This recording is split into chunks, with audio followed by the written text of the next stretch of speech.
Bang, apa yang terkait sidang, Bang? yang menjadi pokok dari eksepsi nanti gimana? Yang menjadi pokok dari eksepsi adalah tidak ada dalam undang-undang Indonesia kalau membeli saham yang sudah lama terdaftar di bursa diperjualbelikan, kalau rugi bukan berarti itu pidana. Kan dakwaannya jaksa itu pada dasarnya, kenapa tidak melakukan analisa atas likuiditas dari saham tersebut sebelum dibeli? Masalahnya itu saham-saham sudah terdaftar diperjualbelikan di bursa. Yang memperjualbelikan itu siapa? BEJ, berarti sah. Jadi kalau kita beli saham di bursa dan rugi, tidak ada undang-undang menyatakan barang siapa membeli saham yang sudah resmi diperjualbelikan di bursa itu adalah pidana. Nggak ada. Artinya apakah benar Pak, Beni Cokro yang mengendalikan 13 MI itu yang mulai Itu tidak ada kaitan sama kita. Kita kan reksadana. Kita kan reksadana, ini bukan perkara Beni Cokro, itu reksadana. Ada keterlibatan Pak dengan Beni Cokro? Saya tidak dalam kapasitas karena saya tidak mewakili Beni Cokro. Intinya ini adalah single investor.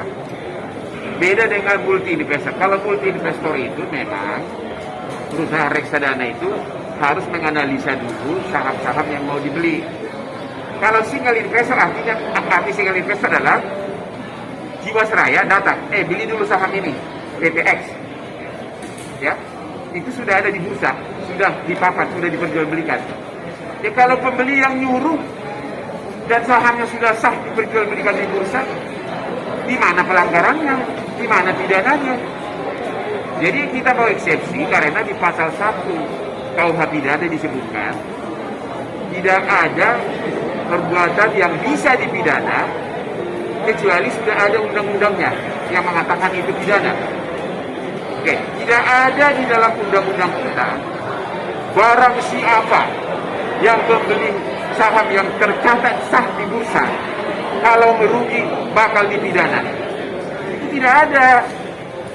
Ya, kalau memang itu udah dipidana ya udah ribuan orang dong yang main saham di bursa itu bisa Berarti dipidana. penetapan tersangkanya cacat hukum itu, Bang? Kenapa? Penetapan tersangkanya cacat hukum ya? Ya tidak ada undang-undangnya kan, catat tidak ada undang-undang, tidak ada undang-undang mengatakan itu. Jadi sepertinya kejaksaan ini memakai jalur pidana untuk menutupi kerugian daripada Jiwasraya. Makanya dijadikan kan terdakwa korporasi, bukan orang yang dibikin terdakwa. Sementara harta yang disita dalam perkara Bencok sama Heru sudah puluhan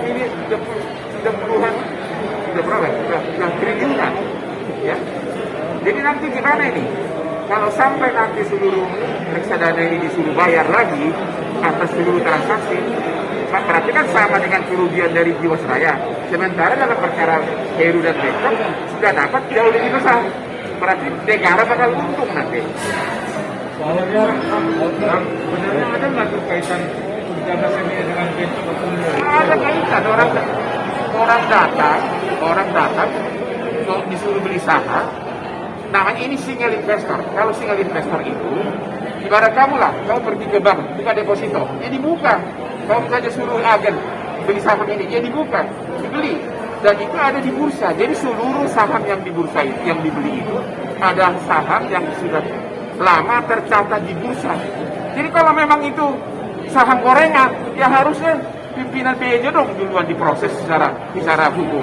pengelolaan investasi Jiwasraya yang dilakukan 13 ini berdasarkan pasar yang tercatat di Pasar yang terjerat atas instruksi. Jadi loh, kalau multi investor, maka memang harus dianalisa. Tapi kalau investornya mengatakan beli dulu saham PT ini, beli dulu saham PT ini, namanya single investor. Apa yang dianalisa lagi orang dia yang nyuruh beli? Bang, yang disuruh beli ini ada di papan bursa, bukan pasar gelap. Apakah klien Anda dalam pembelian portofolio saham diatur oleh Joko Chandra? Kenapa? Apakah klien Anda diatur oleh Pak Beni Cokro? Sorry. Udah dibilangin diatur di bursa semuanya, disuruh beli, nggak ada hubungan sama Beni Cokro dan Heru. Tidak diatur ya. Jiwasraya yang minta melalui broker beli saham PT ini yang ada di bursa. Jadi kalau orang beli saham di bursa di mana pidananya orang sah kok. Bang, poin kejanggalannya apa bang? Jadi Kenapa? poin kejanggalannya dari Poin kejanggalannya adalah tidak ada undang-undang di negeri ini yang mengatakan kalau kamu membeli saham yang di bursa dan rugi, ya itu menjadi pidana, itu resiko bisnis. Bang, seperti apa sih bang pertimbangan penilaian manajer investasi dalam membeli portofolio Jiwasraya ini bang? Anda salah lagi, kalau single investor itu tergantung dari yang investor tersebut suruh. Nggak pakai analisa. Kan single investor itu kan, lu beli dulu gua saham ini, beli. Kalau multi investor, disitulah perlu pertimbangan. Karena dalam multi investor itu, para investor itu tidak tahu saham mana yang dibeli. Makanya oleh OJK dibikin aturannya, harus dianalisa dulu apa leak atau tidak. Itu untuk multi investor. Kalau dalam Jiwasraya ini, hampir semuanya single investor. Langsung perintah, itu ada tercatat di bursa, PTA, beli dulu. Ya apa yang mau dianalisa, dia yang nyuruh kok. Boleh saya tambahin Ya. dari Maybank ya, dari Maybank. Ini kan ada 13 manajer investasi digabung menjadi satu sidang. Salah satu eksepsi kita nanti adalah kita minta agar hakim memerintahkan kejaksaan untuk memecah menjadi 13 perkara. Karena 13 manajer investasi ini tidak ada kaitan dan hubungannya satu sama lain. Jadi kita akan minta disidangkan satu demi satu, tidak digabungkan persidangannya. Jadi itu pernah terjadi di kasus Daniel Tanjung dan di kasusnya Sofyan Usman, kasus cek pelawat BI dan kasus suap otorita Batam. Hakim mengabulkan bahwa dakwaan tidak boleh digabungkan seluruhnya apabila tidak seluruh terdakwa melakukan tindakan yang sama.